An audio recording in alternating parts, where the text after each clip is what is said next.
નમસ્કાર ઝી 24 કલાક પર આપનું સ્વાગત છે। આપ જોઈ રહ્યા છો અરાઉન્ડ ગુજરાત। હું છું યશ અને મારી સાથે છે મારા સહયોગી મિથુન। સમાચારોની શરૂઆત કરીએ તો એસટી કર્મચારીઓના પડતર પ્રશ્નોને લઈને મડાગાંઠ ન ઉકેલાતા રાજ્ય સરકારે સંકલન સમિતિના સભ્યોને ગાંધીનગર બોલાવ્યા છે, જેને લઈને તેઓ ગાંધીનગર ખાતે મળવા પહોંચ્યા, જે કેબિનેટ મંત્રી આરસી ફળદુ સાથે એસટી નિગમના પડતર પ્રશ્નોની ચર્ચા કરશે।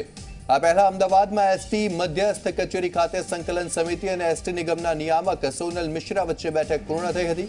2 કલાક સુધી પડતર પ્રશ્નોને લઈને સંકલન સમિતિએ રજૂઆત કરી, જો કે તેમ છતાં આ બેઠકમાં કોઈ નિર્ણય નહોતો આવ્યો।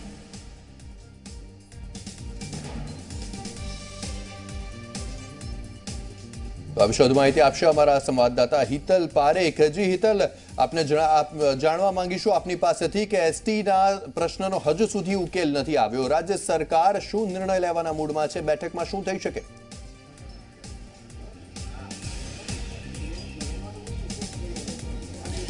जी यस, ચોક્કસ એવું કહી શકાય કે રાજ્ય સરકાર ક્યાંક ને ક્યાંક એસટી નિગમનો જે પ્રશ્ન છે, કર્મચારીઓનો જે પ્રશ્ન છે, એના ઉકેલવાની દિશામાં આગળ વધી રહી છે।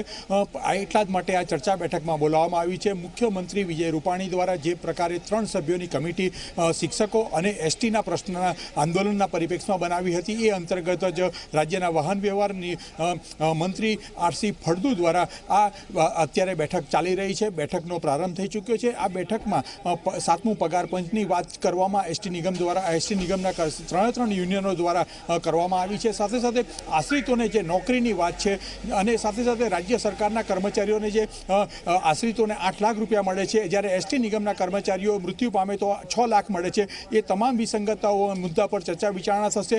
ચોક્કસ એસટી નિગમના જે માન્ય યુનિયનના પ્રતિનિધિઓ છે તેમનું એવું કહેવું છે કે એમની સાથે વહીવટી પ્રક્રિયા અંગે હકારાત્મક નિર્ણય લેવાયો છે। હવે આરસી ફળદુના અધ્યક્ષસ્થાને જે બેઠક યોજાઈ છે એમાં કયા પ્રકારનો નિર્ણય લેવાય છે એ સૌથી વધારે મહત્વનું બની રહેશે। પણ ક્યાંક ને ક્યાંક જોવા જઈએ તો આજે જે પ્રકારે શિક્ષકોના પ્રશ્નોનું સમાધાન શોધવાનો પ્રયત્ન સરકાર દ્વારા થયો અને સરકારે જે પ્રકારે સીધી રીતે જોવા જઈએ તો ચોક્કસ બાહેધરી નથી આપી, એવી જ ઘટના કદાચ એસટી નિગમના કર્મચારીઓ સાથે પણ બને એવું લાગે છે। જી યસ, જી જરૂર હિતલ, આભાર આપનો તમામ માહિતી આપવા બદલ।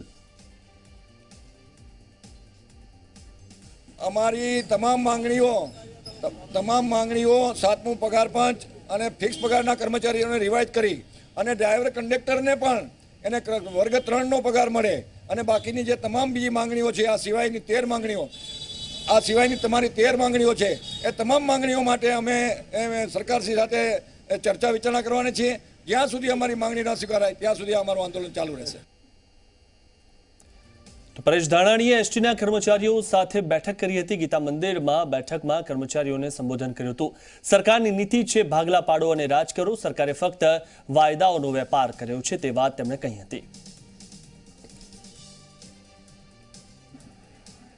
નિગમ વિરોધી સરકાર, સરકારી બસોનો દુરુપયોગ કરનારી ભારતીય જનતા પાર્ટીની સરકાર, એણે જે રાજકીય તાઇફાઓ માટે સરકારી બસનો ઉપયોગ કર્યો એનું ભાડું માત્ર ચૂકવી દે તો ગુજરાત રાજ્ય વાહન વ્યવહાર નિગમનું કલ્યાણ થઈ જાય, નિગમ નફામાં આવી જાય અને કર્મચારીઓને 7મા પગાર પંચનો જે એનો અધિકાર છે એ પ્રાપ્ત થાય।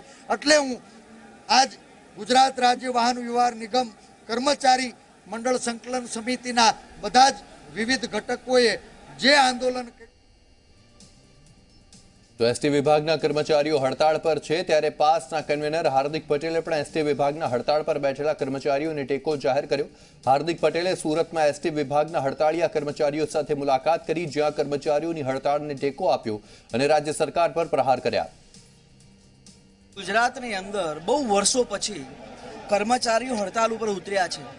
એનું કારણ એ છે કે આજે કર્મચારીઓ દુઃખી છે, એને યોગ્ય 7મા પગાર પંચનો લાભ નથી મળતો। હાલાકી તમામ અલગ અલગ જે સરકારી નોકરીઓ છે એની અંદર લાભ મળે છે, તો એસટી નિગમની અંદર શા માટે નહીં? અને તમે વિચારો છો કે દિવસે ને દિવસે એસટી નિગમ ખગડધજ બનતું જાય છે સરકારની ખોટી નીતિઓના કારણે। તો આજે તો આ તરફ અરવલ્લી અને ભિલોડામાં કર્મચારીઓએ અર્ધનગ્ન થઈને વિરોધ નોંધાવ્યો, જ્યારે મહીસાગર અને બાલાસિનોરમાં કર્મચારીઓએ વિરોધ કર્યો હતો। તો છોટાઉદેપુરમાં કર્મચારીઓએ એસટી ડેપોનો મુખ્ય દરવાજો બંધ કરી દીધો હતો, જ્યારે ભાવનગરમાં પણ એસટીના કર્મચારીઓએ શર્ટ કાઢીને પોતાનો વિરોધ વ્યક્ત કર્યો હતો। તો ગુજરાતમાં પડતર માંગણીઓને લઈને એસટીના કર્મચારીઓએ સમગ્ર રાજ્યમાં ઠેર ઠેર વિરોધ પ્રદર્શન કર્યા, જેમાં અમરેલી, સુરત અને અમદાવાદમાં અર્ધનગ્ન થઈને કર્મચારીઓએ વિરોધ કર્યો. સુરતમાં અનેક કર્મચારીઓએ મુંડન કરાવીને પોતાનો વિરોધ પ્રદર્શિત કર્યો.